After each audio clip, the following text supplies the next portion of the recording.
Bonjour à tous, merci beaucoup d'être avec nous aujourd'hui. Merci d'être ici avec nous ce matin aujourd'hui. Je pense que d'autres personnes vont pouvoir se brancher. Il y a 3 semaines, nous nous sommes réunis ici. Nous avons parlé avec tous nos partenaires pour parler des voix locales dans le contexte de la Convention de l'ONU sur les changements climatiques. Nous avons fait des propositions, nous avons présenté des documents et aujourd'hui, nous allons nous réunir par petits groupes pour décider ce que nous allons présenter lors de la COP 16. Je vais vous transmettre certains messages importants et puis nous commencerons notre réunion. Un message au sujet de l'interprétation simultanée. Vous pouvez utiliser la traduction. Nous en avons vers le français, le portugais, l'espagnol. Vous pouvez choisir la langue que vous préférez entendre. Et c'est pour cela que je vous demande de bien vouloir parler un petit peu plus lentement parce que les interprètes pourront ainsi mieux vous traduire. J'aimerais également vous demander de mettre votre nom et l'organisation à laquelle vous appartenez ou celle que vous représentez. Je vous invite tous à ce que vous utilisiez le QA, qui est l'outil du Zoom, pour que nous puissions organiser les questions que vous souhaiteriez nous poser et nous ferons tout notre possible pour vous y répondre aujourd'hui même ou sinon nous vous les transmettrons par la suite. Il s'agira d'une conversation interactive et n'hésitez pas à lever la main si vous souhaitez participer à notre conversation. Comme je vous l'ai dit, l'interprétation simultanée est déjà disponible pour vous. Vous pouvez cliquer sur le petit globe et choisir la langue que vous souhaitez écouter. Si vous avez un problème technique quelconque, faites-le nous savoir pour que nous essayions de vous aider. Nous avons aujourd'hui ce débat interactif qui est très intéressant.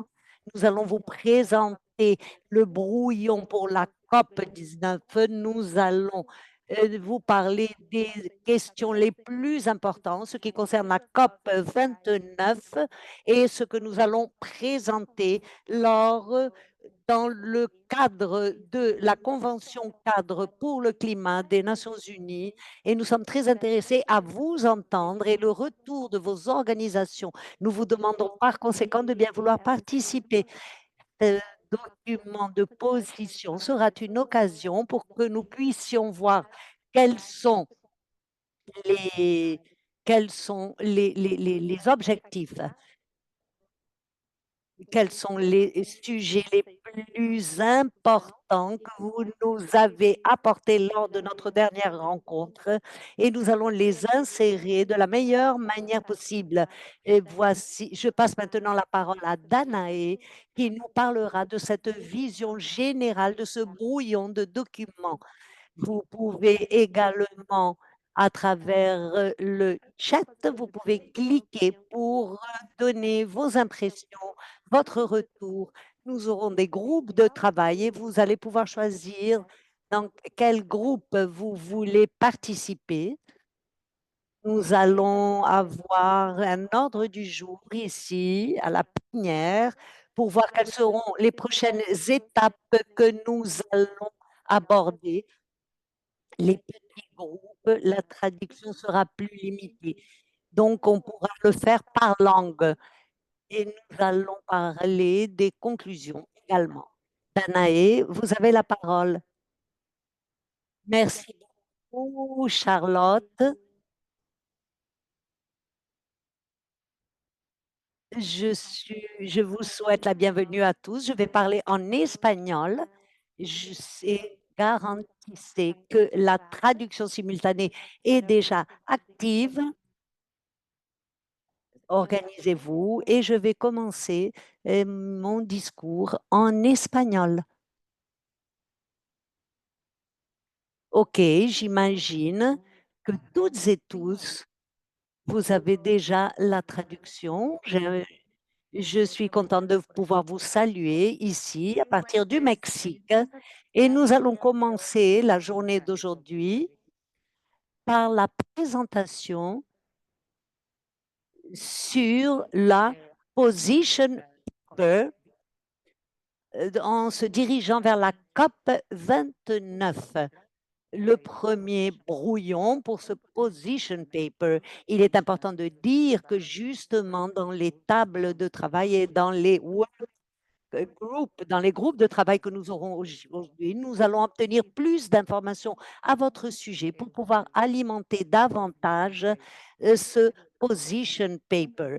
J'aimerais commencer par vous dire à quoi ça sert.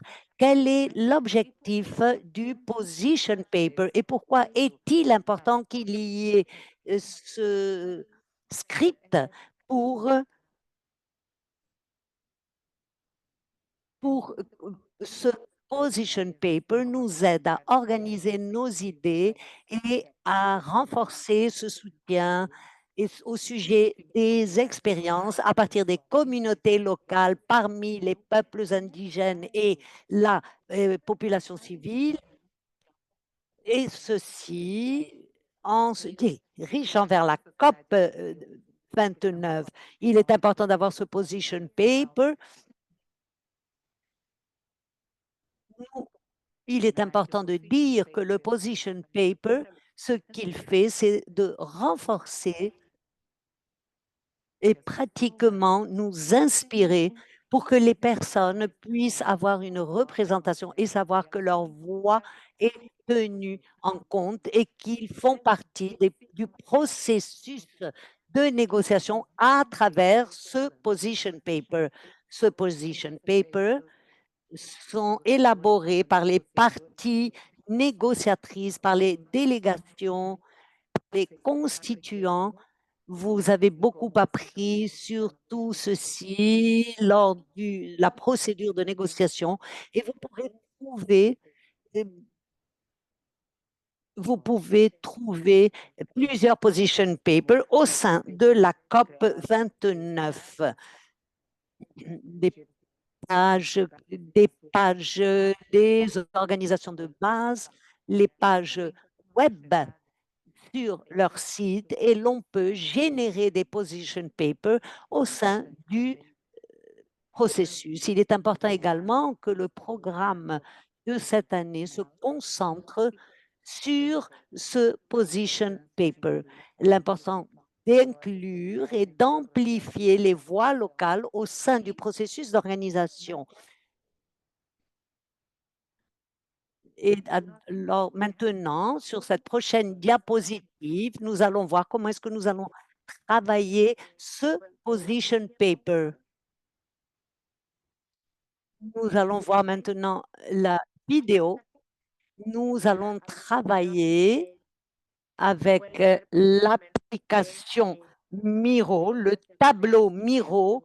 Il y aura plusieurs intervenants, mais vous pouvez bien y placer vos commentaires. Nous vous demandons de lire tout ce document. Le document n'aura pas plus de 5 pages. Par conséquent, toutes vos contributions et toutes vos positions seront importantes où l'on va intégrer les 3 sujets que nous allons intégrer: le genre, le financement climatique et l'autonomisation également climatique.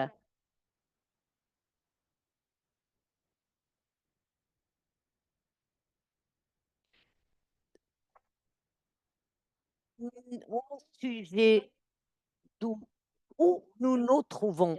Il est important d'analyser où nous nous trouvons en ce moment et il est clair que nous nous trouvons au sein d'une crise climatique et d'une urgence climatique. Ces 4 points sont ceux qui ont été identifiés au sein de la crise climatique, surtout dans le sud global.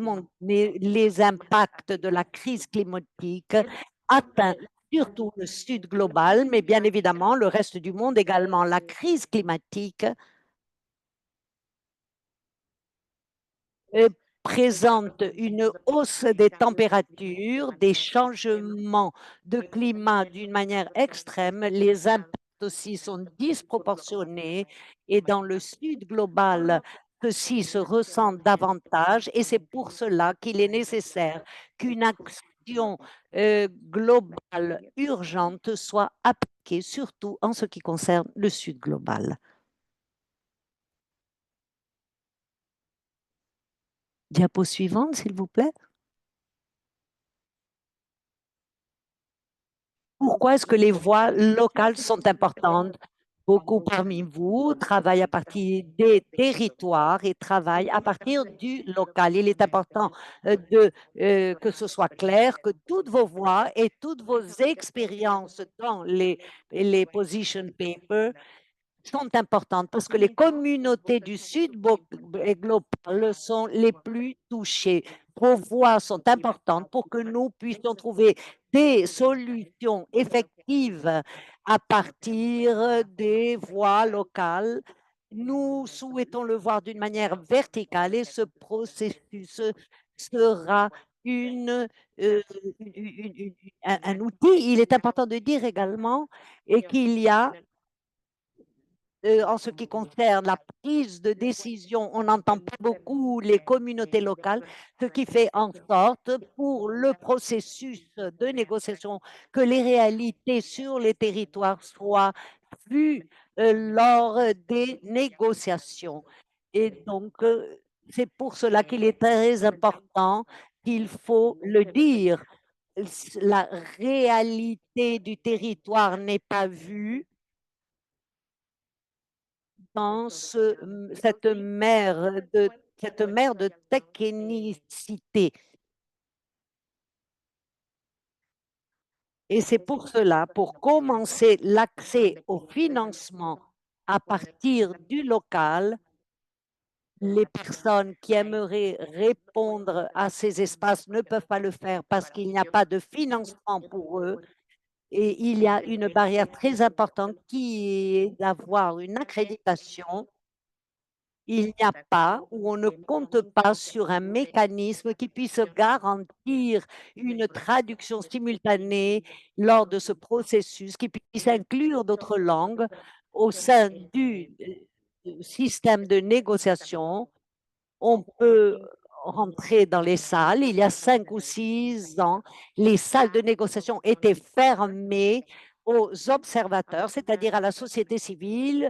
Fort heureusement, avec le processus qui a évolué, vous pouvez pénétrer dans ces salles de négociation. Par conséquent, les observateurs sont autorisés à faire partie de ces négociations, qu'ils puissent entrer, mais néanmoins, dans ces salles, il n'y aura pas de traduction simultanée, ce qui rendra plus difficile la compréhension de ce qui se passe en réalité dans les négociations. On ne peut pas traduire dans d'autres langues. Il y a d'autres protocoles qui n'autorisent pas l'accès à l'information. Il y a aussi une question qui concerne la limite les éléments techniques, tels que je le disais, au sein du processus de négociation. Et il y a également une lacune, une pénurie de ressources qui puissent se concentrer au suivi des négociations, puisque tout est volontaire. Les constituencies, tout ce qui est les jeunesses, la partie des peuples, des populations autochtones, tous le font d'une manière autochtone. Ils peuvent, pour un suivi ponctuel, tous les efforts. Ce sont des petites méthodologies ou des processus participatifs qui sont tous volontaires. C'est pour cela qu'il est important de tenir compte de la question du financement climatique pour toutes ces questions.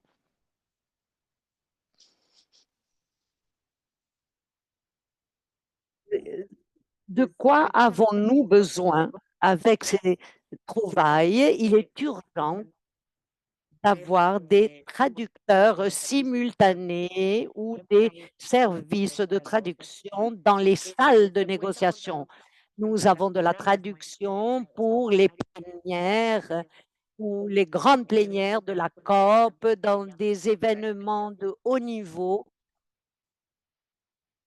mais pas dans les salles de négociation. Par conséquent, il serait très important à un moment quelconque de pouvoir compter sur ces services de traduction simultanée, mais d'avoir également des glossaires spécifiques dans les différentes langues pour que l'on puisse comprendre ce qui est en train d'être dit, pour rendre plus facile aux décideurs. Ce que l'on fait, c'est les réduire à des acronymes, et aussi bien les processus de négociation, la COP, par exemple, la conférence, et dans les autres salles, il y a toujours des acronymes. On utilise certains acronymes.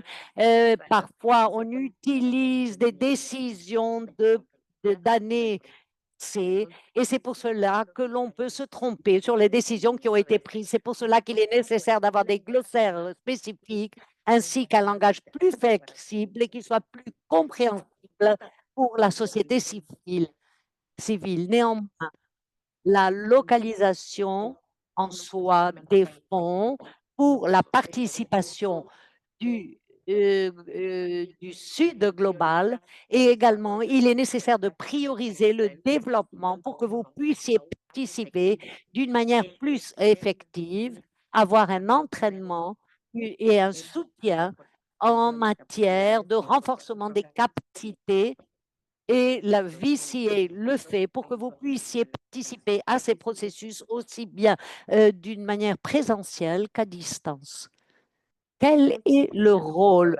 Vous savez quel est le rôle du programme VCL pour les voix locales? Ce sont 3 points: le soutien organisationnel, le développement, l'incidence et l'entraînement, le renforcement de la capacité pour une action climatique inclusive et la promotion de solutions à partir du local pour que ceci ait un impact sur l'international.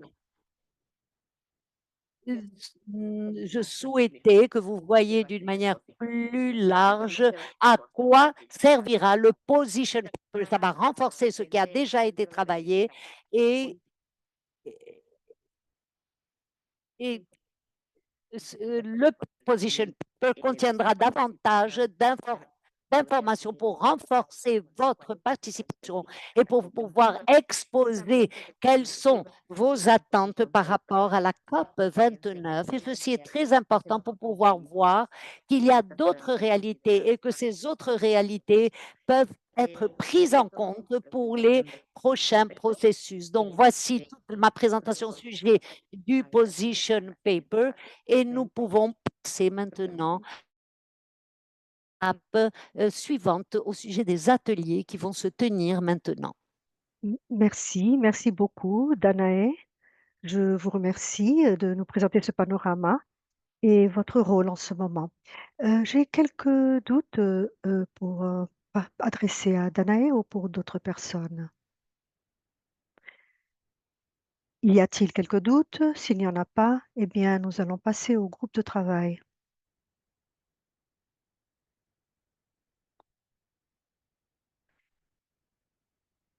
S'il n'y a pas de questions dans les médias, je pense que vous pouvez tous regarder le document, voir également le panel, le tableau et partager vos avis sur les posts de la plateforme. Vous avez également toute la semaine pour le faire, mais nous vous prions de bien vouloir nous partager avec nous vos idées. Ce feedback est très important. Nous avons 3 groupes de travail, l'un à propos du financement du climat, l'autre l'action pour l'autonomisation pour le climat et l'autre sur le genre. Nous allons nous trouver dans des salles parallèles qui seront ouvertes à présent. Si jamais vous voulez participer au groupe à propos des genres, restez dans cette salle. Alessandra sera l'animatrice. Danae pour l'autonomisation de du climat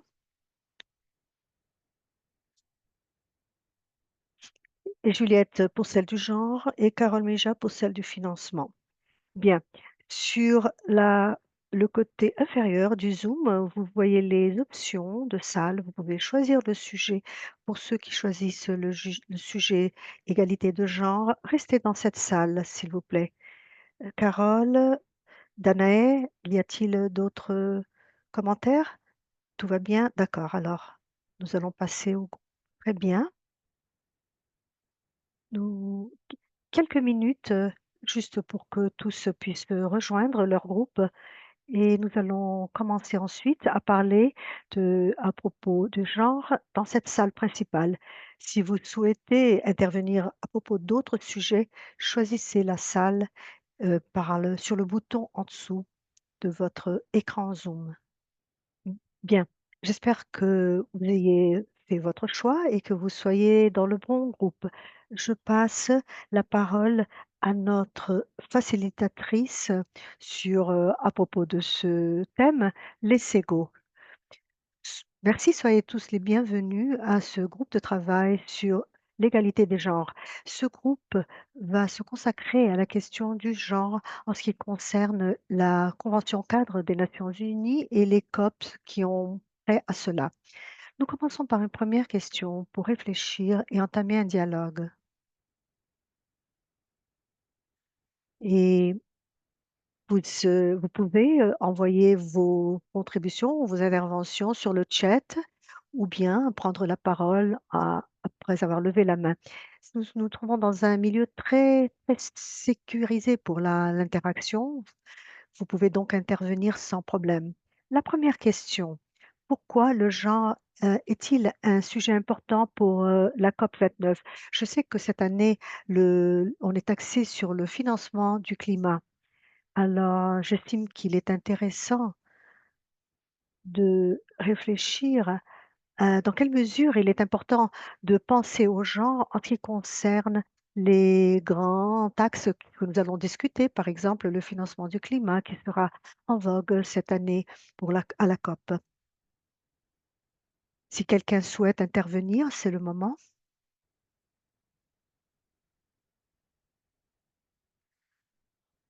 Euh, je vais juste vérifier rapidement l'audio. Est-ce que vous avez tous entendu les échos? Vous pouvez nous faire signe si l'audio était clair pour vous? Très bien, merci.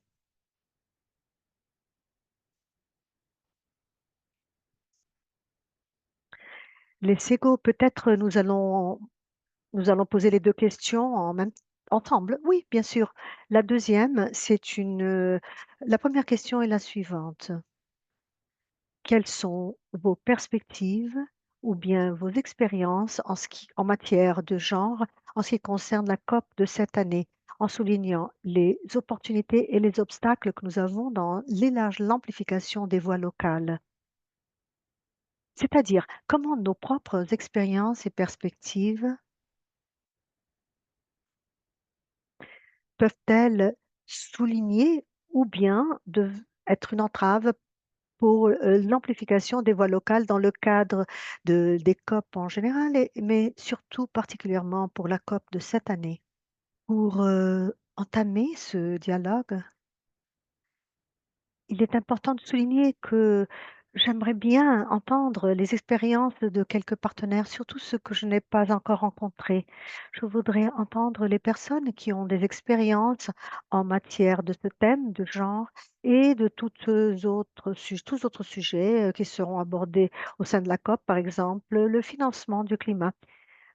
Si vous voulez bien, je vais inviter certains d'entre vous à intervenir. Je ne veux pas exercer aucune pression, mais je vous invite à dialoguer avec nous. Si vous n'avez pas d'expérience par rapport au genre ou à d'autres sujets de la COP, par exemple le financement du climat, vous pouvez transmettre vos propres expériences, c'est-à-dire pourquoi estimez-vous que le genre est ou n'est pas un sujet important à aborder entre nous en ce qui concerne la COP. Je vois sur la liste Michel Ferretti de l'Institut Ozira. au Brésil. Michel, avez-vous voulez-vous partager quelques expériences ou commentaires à ce propos? Vous pouvez parler en portugais si vous voulez. J'ai une certaine expérience en matière de genre, mais pas trop en ce qui concerne le changement climatique. Là, en Tanzanie, il y a quelques endroits où on souffre l'impact des changements climatiques et la plupart des femmes est affectée par ce phénomène. Très souvent, un grand problème, c'est que les maris abandonnent leurs épouses avec leurs enfants face à une inondation ou quelque chose qui a trait au changement climatique. Et c'est pour cette raison que l'enjeu du genre doit être abordé. Il faut qu'il y ait de l'égalité. Les femmes sont en train de souffrir là-bas. Les hommes devraient être à leur côté pour subir ces changements, l'impact des changements climatiques auprès de leurs femmes. Il n'y a pas d'inégalité en ce qui concerne la souffrance. C'est ce que j'ai remarqué.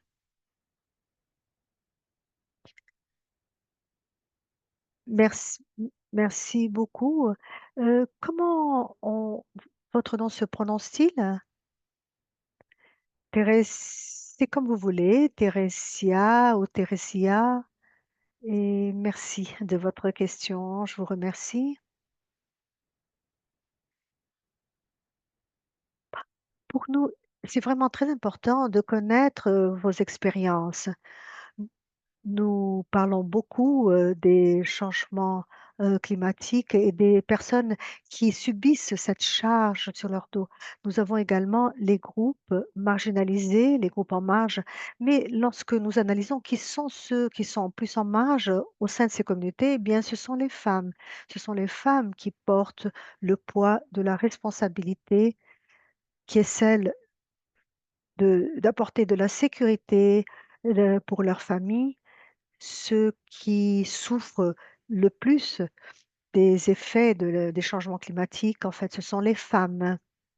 Au sein de ces communautés, ce sont les femmes qui prennent l'initiative, qui assument les responsabilités et qui souffrent énormément, par en conséquence de ces catastrophes climatiques. Très souvent, leurs expériences, leurs voix ne sont pas, entendues et pour l'élaboration des documents tels que le nôtre, par exemple. Et par conséquent, les solutions ne tiennent pas compte de la complexité qui vient ou qui provient de ces changements climatiques. C'est pour cela que je vous remercie d'avoir partagé votre expérience avec nous. Si quelqu'un d'autre, voudrait intervenir en ce qui concerne, la différence entre les gens ou bien les lacunes, en ce sujet, ou bien si vous avez d'autres expériences pour, montrer comment le changement climatique au au sein de vos communautés, quelles sont les voix qui ne sont pas, heu, entendues et comment cela affecte votre travail, le travail que vous, mettez en place dans vos communautés? Charlotte? Oui, je souhaite partager quelques expériences que j'ai eues lorsque j'ai pris part au processus de négociation au sein de la COP. Il y a 2 thèmes qui, sont très souvent présents en ce qui concerne le genre. Dans la plupart des preneurs de décision ou des décideurs, ce sont des hommes. Et on voit ça également dans le domaine politique, les chefs de l'État, les chefs de délégation, et cetera. Et ceci a un effet, un impact sur le thème genre qui n'est pas alors considéré comme une priorité lors des négociations.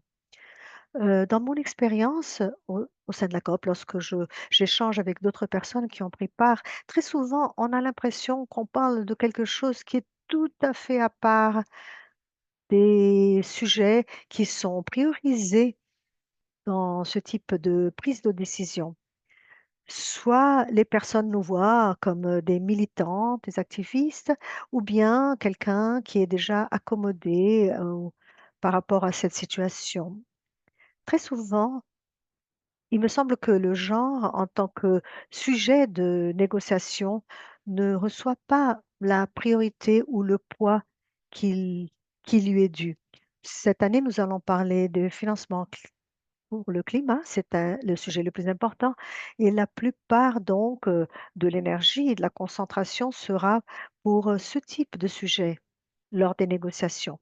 Et il y a bien moins de personnes qui sont en train de lutter pour, na entreprendre des négociations sur le sujet genre et nous n'avons pas de plan d'action pour le genre. Je ne suis pas spécialiste, mais je vois qu'en général, le sujet genre est toujours mis de côté ou bien il est en arrière. Merci beaucoup Charlotte.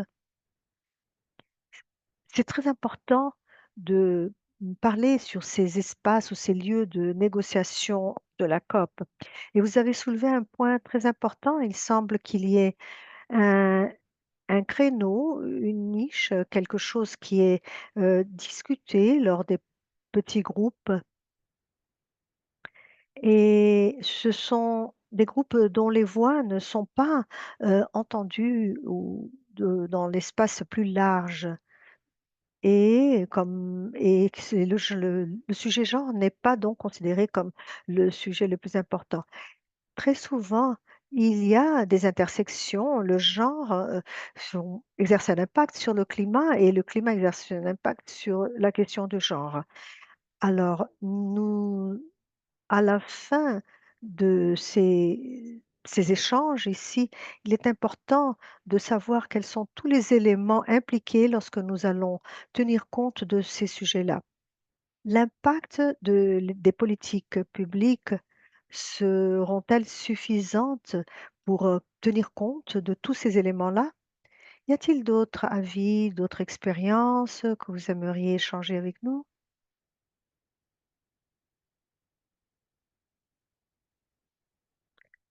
Voilà, je vois qu'il y a une main levée. Je ne sais pas si vous m'entendez bien? Écoutez, je n'ai jamais participé à une COP auparavant, donc je n'ai pas d'expérience à propos de ces négociations. Mais après avoir entendu Charlotte et le SEGO, mon avis est que le financement climatique est est tout à fait en lien avec, l'accès des femmes aux négociations et leur importance. Comme l'a dit Lesego, très souvent il s'agit de la prédominance d'une certaine culture. Une s Et peut-être que l'exposition à d'autres cultures soit limitée pour ceux qui veulent faire entendre leur voix et qui aimeraient parler de leurs expériences, de leurs enjeux en termes de changement climatique. Il faut rappeler que d'autres voix peuvent être entendues dans ces lieux-là. Très souvent, les femmes n'ont pas accès au financement pour prendre part à ces négociations sur les changements climatiques et, et ces sujets-là donc ne sont pas priorisés, leurs voix ne sont pas entendues. Elles n'ont même pas l'occasion ou l'opportunité de pouvoir prendre part à ces conversations.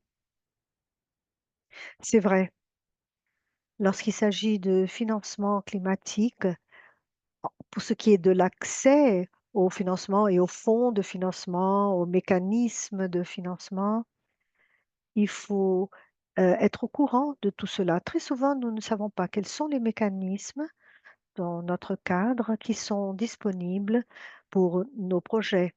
Très souvent, nous ne connaissons pas la terminologie elle-même. Ces personnes qui mènent ce travail de base, très souvent, se trouvent en marge de tout ce qui a trait à la technique et à la terminologie qui est employée lors au sein des hauts niveaux de discussion. Quelles sont donc, les ressources dont nous avons besoin pour, avoir plus d'espace? C'est vrai qu'il s'agit d'un enjeu très important. Merci les SEGO. Juste un autre point, vous avez évoqué ce manque de ressources peut-être que l'une des lacunes se trouve dans le manque d'informations qui n'est pas souvent disséminé au sein de ce groupe, qui à la base, ce sont surtout des femmes. Peut-être que si ces femmes avaient plus d'accès à des ressources et à des mécanismes de financement, elles pourraient avoir beaucoup plus de connaissances et ces connaissances, si elles sont partagées avec les groupes minoritaires, pourraient faire en sorte que ces groupes puissent participer de plus en plus dans les espaces de négociation. Peut-être gagne-t-il cette formation, cette capacité pour pouvoir faire partie de ces processus de prise de décision. Lorsque nous abordons la question du genre, c'est quelque chose de très large. Mais comment les femmes sont affectées par le changement climatique? Si beaucoup, Karen, j'ai vu que Michel souhaiterait prendre la parole. Est-ce que tu aimerais faire un commentaire? Oui, j'aimerais dire quelque chose à ce sujet. Est-ce que vous m'entendez bien? Oui. Est-ce que tu peux peut-être poser ta question en l'écrivant sur le chat? Est-ce que ça marche? Ton micro marche? Oui. OK. Ce que je souhaitais dire, que nous sommes en train de travailler nous, avec des femmes ici au Brésil et la peu représentativité qu'ont les femmes et la faible participation à la prise de décision fait en sorte que les politiques publiques qui sont appliquées ne tiennent pas compte de notre voix. Par conséquent, la politique au sujet des gouvernements régionaux en ce qui concerne les négociations, ce que nous observons, c'est qu'il est difficile pour nous de pouvoir faire partie de ces processus de négociation. Je suis observatrice de la COP depuis 2019 et pour nous, il est très difficile de pouvoir intervenir et de prendre la parole. Nous dépendons de la position de nos gouvernements parce que ils ont un accès assez important aux informations, mais des informations qui ne nous parviennent pas. Dépendons par conséquent de la médiation de nos gouvernements pour ces processus de négociation. Merci, Michel, d'avoir apporté cette observation pour les acteurs qui font partie. Lorsque nous nous référons à l'accès à l'information, comme tu l'as très bien dit, lorsque nous essayons une incidence ou un pas sur les prises de décision, les politiques nous apportent des informations qui peuvent être partagées. Il s'agit d'une seule voix. Ils nous transmettent les informations, mais ceci représente une barrière, un obstacle pour que nous puissions avoir accès à des informations d'une manière plus large. Il nous faut surmonter ces aspects ou ces barrières institutionnelles ou politiques pour pouvoir faire partie de ces espaces qui sont plus restreints. Et une fois que nous avons accès à ces espaces plus restreints, il nous faut nous adapter à des protocoles, etc., et nous communiquer à partir de la langue et de la terminologie de ces espaces. Il existe un langage plus technique, plus politique, et fréquemment, ils ne sont pas sensibles à des sujets que nous souhaitons aborder et qui ne sont pas pris en compte. En ce qui concerne le genre, il y a quelque chose qui est très difficile pour nous. Nous entendons parler de l'avancée de l'extrême droite dans le monde entier et l'agenda et le calendrier du genre n'est pas un consensus de tous les pays. Par conséquent, l'idée l'idée qu'il doit y avoir un consensus et qu'un pays quelconque peut faire un veto sur un sujet de la négociation, un point de la négociation. Il n'y a pas de calendrier consensuel au sujet du genre dans les pays qui font. J'aimerais profiter de ceci qui vient d'être dit pour rajouter quelque chose.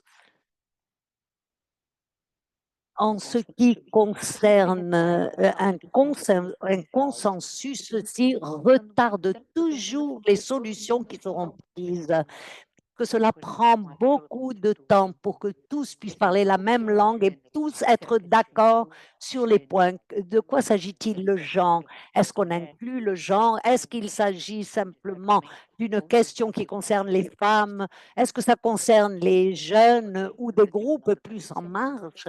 C'est tel que tu le disais, si c'est l'extrême droite, on ne peut même pas aborder ce sujet avec ce genre de terminologie. Il faut trouver par conséquent d'autres manières de pouvoir appliquer cette question des genres, comme par exemple le leadership de la jeunesse. Et on ne va pas parler du leadership féminin pour aborder la question du leadership.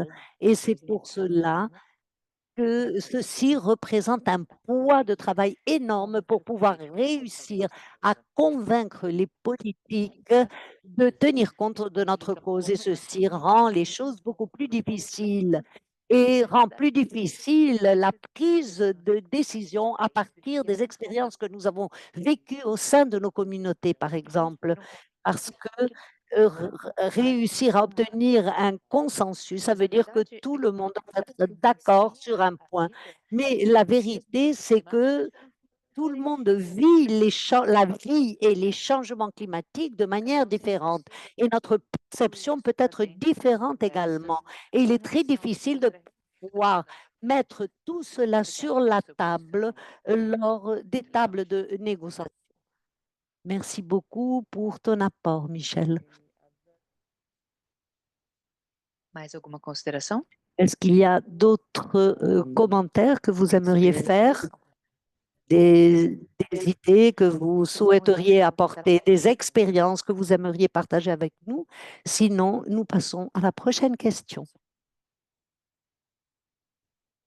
OK, notre dernière question ici, dans cette salle. Comment nous, du Sud global, pouvons-nous collectivement faire une incidence et pouvoir mettre en œuvre le travail sur le genre et le plan d'action pour le genre à partir de Lima? J'aimerais savoir si vous comprenez tous qu'est le travail de Lima et le plan d'action au sujet du genre. Nous allons aborder rapidement cette question.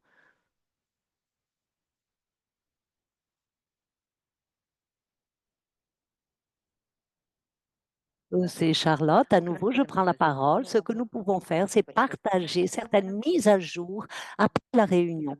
Nous pourrons partager certaines informations après la fin de cette séance en vous parlant du programme ou le plan d'action de genre. OK? Donc, est-ce qu'il y a d'autres commentaires avant de fermer cette salle parallèle?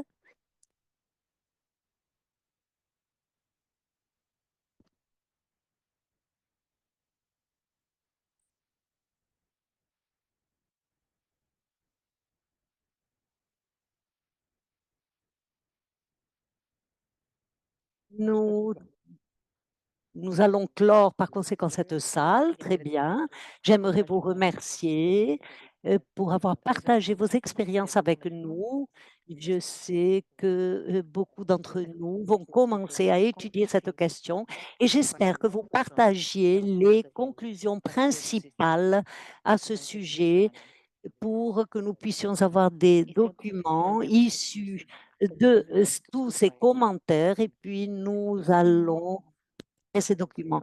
Et soyez vraiment Vous pouvez partager toujours vos opinions, vos commentaires, vos questions, surtout en ce qui concerne l'impact au sujet de cette convention cadre.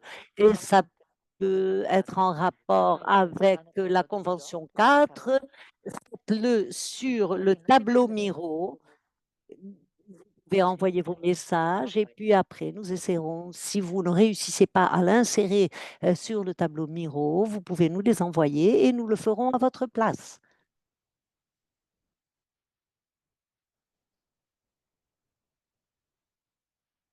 Merci à toutes. Soyez les bienvenus à nouveau ici à la plénière. J'espère que nous ayons eu des conversations qui soient fructueuses dans tous les groupes parallèles. J'espère de ne pas avoir interrompu euh, ceux qui étaient en train de prendre la parole. Si je l'avais fait, si toutefois je l'aurais fait, je vous demande de bien vouloir conclure maintenant vos idées avant que nous continuions.